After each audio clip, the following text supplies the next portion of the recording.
যে এত বিরক্ত লাগে যে আর কি বলবো। এই তো 1-2 সপ্তাহ আগে ছেলে মেয়ে মা তিনজনে জ্বর থেকে উঠলাম, মোটামুটি সুস্থ হলাম। এই 1-2 সপ্তাহ না যেতে যেতে এরকম হলে ভালো লাগে। সোমবার থেকে এক্সাম শুরু হবে। এক্ষুনি নিয়ে পড়াতে বসিয়েছি, পড়তে বসছিল, দিয়ে আমি মেয়ের গায়ের কাছে গেছি, একটা কিছু ছিল কি একটা দেখাতে গেছি, যে তার গায়ে হাতটা লেগে গেল, দেখলাম হালকা গরম গিয়ে থার্মোমিটারে গিয়ে দাঁড়াও থার্মোমিটারে গিয়ে চেক করলাম 100, জ্বর 100। মানে কি আর বলবো, এই ততক্ষণ থেকে বিরক্ত লাগছে, আমাকে এত বিরক্ত লাগছে যে এই জ্বর, এই শরীর খারাপ, মনে হয় পিছন ছাড়বে না।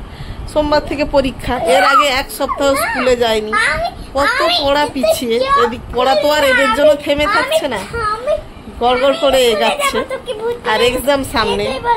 তার মধ্যে সে এক্সাম পড়া সবই বাদ দিলাম, এখন ছোট বাচ্চা, কিন্তু হচ্ছে এই যে 2 দিন অন্তর আবার গা গরম, মানে সে যে কি শুরু হয়েছে আমি বুঝতে পারছি। ততক্ষণ থেকে আমাকে শুধু বিরক্তই লাগছে। পড়ানো সব গুছিয়ে দিয়েছি, সে আগে মানুষ সুস্থ স্বাভাবিক ভালো থাকুক, বেঁচে থাকুক, কিন্তু এই জ্বর বারবার হলে ওর আবার একটু মানে ইউরিনের সমস্যা এখনো হয়নি, হতে পারেও এরকম কোনো না, কারণ ডাক্তারের কাছে যবে যাই বলে ওর একটু কি পেটে টেটে ব্যথা বলে ওর একটু ইউরিনটা টেস্ট করবে। মাঝে 2-1বার কিন্তু হয়েও গেছে, কয়েকবারের ইউরিন টেস্ট, সবসময় রিপোর্ট নর্মাল এসছে। এবারেও লিখে দিয়েছিল ডক্টর যে জ্বরটা সবসময় আসছে, তুমি একবার ইউরিনটা টেস্ট করবে।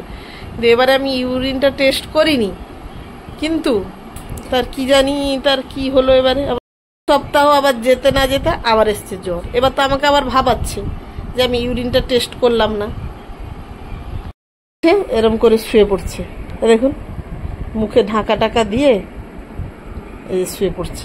দুধ খেয়েছিল, আমাকে এত বিরক্ত লাগছে আমি মুছাইনি পর্যন্ত, এত বিরক্ত লাগছে, গাটা পুরো গরম।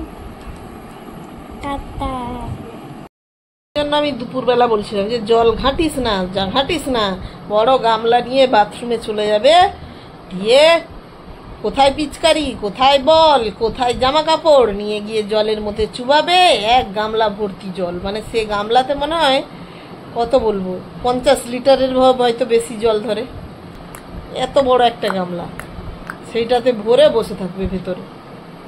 এখনকার জ্বরগুলো তার কি হয়েছে, মেডিসিন দিলে তো জ্বর ছাড়তেই চায় না। আপনি প্যারাসিটামল খাইয়ে যাচ্ছেন, এত বড় ফাইল শেষই হয়ে যাচ্ছে। এক্ষুনি শ্বশুর মশাইকে বললাম থার্মোমিটার দিয়ে 100 দেখতে। শ্বশুর আমি রাত্রে যদি আবার জ্বর, আবার এদের আবার 104ও উঠে যায় কখন, তখন আমি কি করব? তাই একটা ওষুধ আবার নতুন ফাইল এনে রাখলাম। সেটা কি মুখে দিচ্ছিস?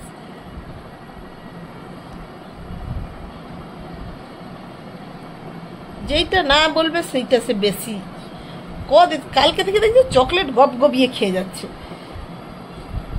কি থেকে কি হয় তার কে জানে। এখন বাজে ঘড়িতে ঠিক 11:15 এখন বাজে রাত্রি। মশারির মধ্যে একজনের জ্বর এসছে, তাকে দিয়েছি ওষুধ, তখন হোমওয়ার্ক ঠিকঠাক করানো হয়নি। আর একজন এই যে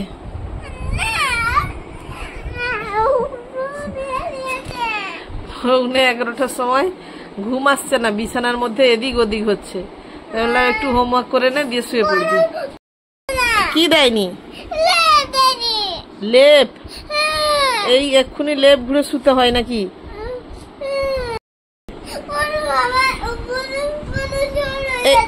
এইটা এক্ষুনি ছিঁড়ে ফেললে নাকি?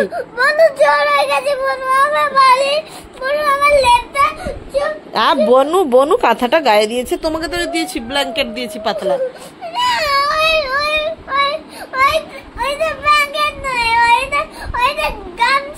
আচ্ছা ও কাঁদে না, না হোমওয়ার্কটা তাড়াতাড়ি করে না দিলে শুয়ে পড়বে। সবাই ভালো থাকবেন, সুস্থ থাকবেন, টাটা।